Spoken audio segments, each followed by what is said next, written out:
Yakima Police Captain Jay Seeley in the house this morning. Good morning, Captain. Good morning, gentlemen. How are you doing?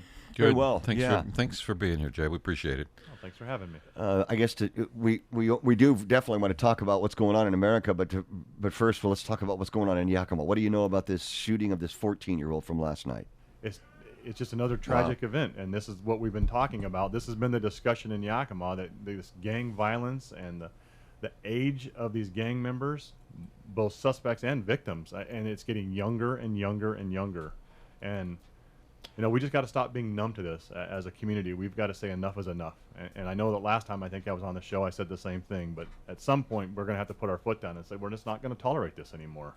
How do you prevent that? What does that mean? I mean, when you say not tolerate it anymore, I mean, how do I make a difference? How do we all make a difference? What do you mean? That's a great question, and it's going to take all of us to make a difference. We can't. It's not going to be just the police. It's not going to be just the courts. It's not going to be the social systems that are involved. It's going to be all of us combined.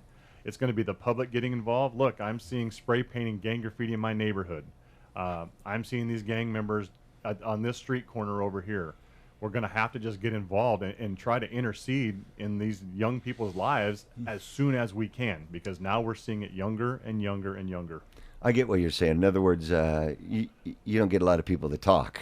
Well, it's difficult. Especially in the gang neighborhoods, I would tend to think, right? Certainly. And they're scared. I mean, we have one neighborhood, like I think we've talked about this, on East Chestnut, 900 block East Chestnut. They've had 14 drive-bys since July based on this one house with the gang members. And can you imagine living in that neighborhood and the fear you would have every day? Jeez. Every day. And that's something we are doing our best to try to work on. We recognize that. The chief is really putting the pressure on the lieutenants and the captains to do something about this. And we're coming up with different plans. But, and we need the courts. Hold these kids accountable. When we put a juvenile in jail, hold them there. Sometimes rehabilitation isn't always going to be the answer for some of these kids that are... We've got some kids that are 14, 16 years old that had 60 contacts with the police. That's 60 incidents with the police, documented incidents, where we've written reports on these kids because of their behavior. And you can watch their trajectory. They're heading to prison or the morgue, one of the two. I mean, there's really no other options for these kids. And what happens to society and the people around them along the way, along that trajectory? Yeah, absolutely. It's not just them; it's the carnage that they bring along with them. So. Well, I know the frustration has got to really be there. There's only so much that you guys can do. You operate within the law. Maybe it's time that our lawmakers try to, re-examine the statutes under which we deal with these, younger offenders. I get the, try to rehabilitate and take care of the young offender. But at some point, society has to be able to protect itself.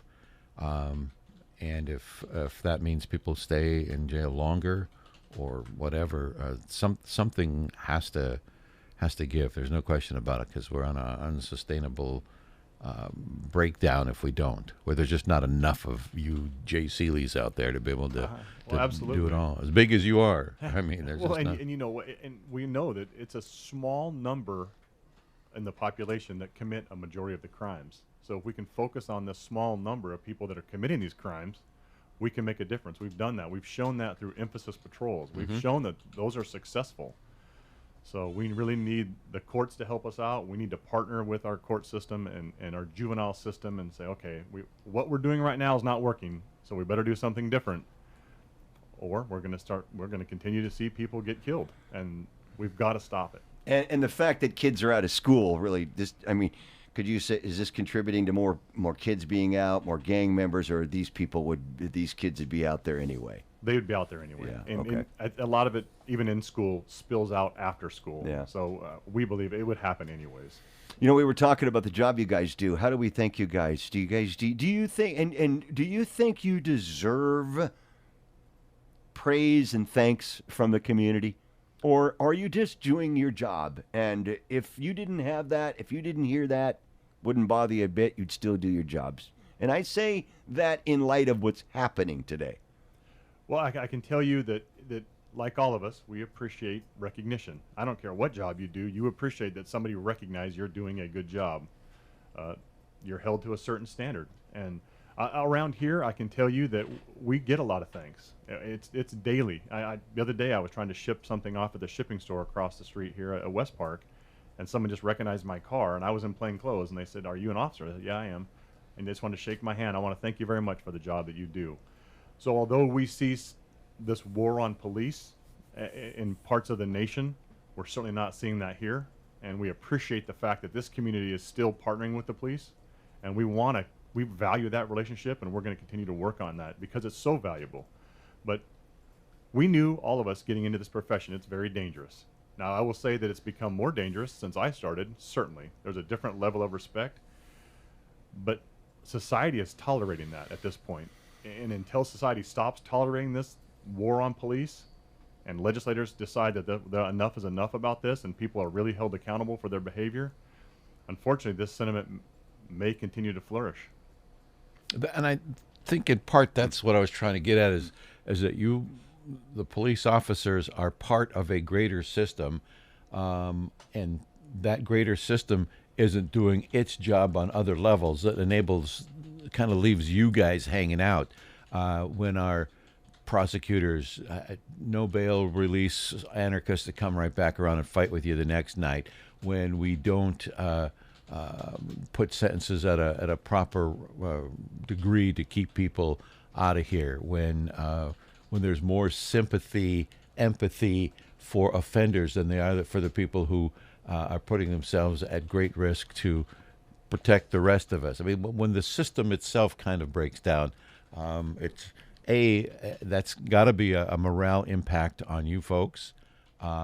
It's like we do our job only to have it not be backed up by the rest of the parts of the system.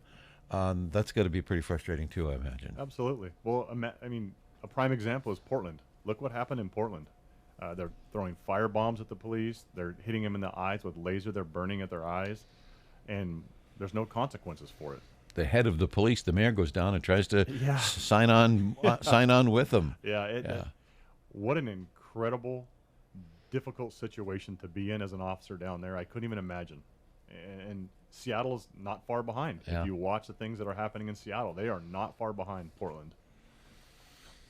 How can people thank you for the job? Like I said, do you believe that you deserve that, or are you just doing your job? You know, I don't think we deserve it. I mean, we certainly welcome it and we appreciate it. I think we're doing a job just like you, a nurse, a fireman, a teacher. I think we all have our role in society, and it's a chosen role that we have decided to do. Right on. But you know, we like it when they just walk by and say thank you, or hey, how you doing? And there isn't a day goes by that somehow I don't see somebody in this community thanking an officer, and we really do cherish those moments. Well, that's what it's all about. That's all it's. And you know, for all the people that don't know what you look like, can't catch you in the shipping store, thank you very much. Thank you. Thank you very much for the job that you do and the job that you chose to do for this community. We really appreciate it. I appreciate it. And we will be keeping in touch with you. I'm sure we'll hear more from you later today about this 14-year-old sad story as you guys investigate another gang-related shooting, and this time resulting in the death of a 14-year-old boy. What kind of world do we want to live in? Yeah. We've got some people that are on the job. Let's give them as much help and support as we can. Right That's on. what we need to do. Captain Jay Seeley, Yakima Police Department. Catch you down the road. Thanks for coming in. Appreciate it. Thank you, gentlemen. Have a great week.